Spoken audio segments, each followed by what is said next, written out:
This is Mike Maloney, and Mike is my gold expert. And the reason gold is so important, gold and silver, is because gold and silver is God's money. It's money made by God.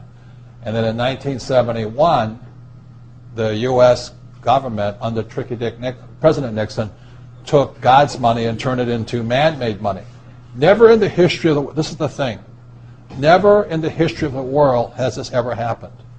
In 1971, the U.S. and Nixon convinced the entire world to replace gold and silver with paper money. This stuff. Cash is trash. So the reason we have so much volatility in the world today is historically, since the time of the Romans and the Greeks and the French and the English and the Germans, every time they have taken God's money, like silver here, and replaced it with man-made money, there's been economic volatility.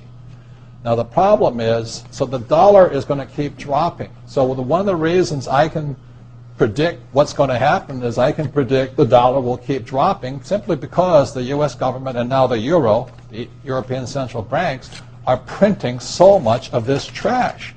So you'll see gold going up in price, oil going up in price, real estate going up in price, because this is trash. So that's what happened in 1971, has happened throughout history. And the reason this current election doesn't make any difference is the only person they can put this back in place is a strong, charismatic leader. People like Julius Caesar, Napoleon. That's why they were such great leaders, was they actually replaced this with this.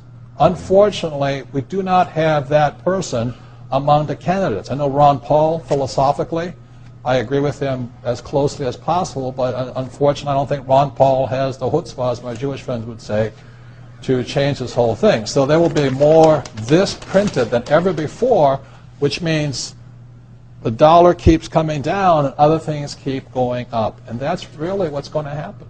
It's predictable. And eventually this will go to its true worth, zero. So all of you savers out there and people trying to save this trash, you're going to lose big time. With that, Mike Maloney.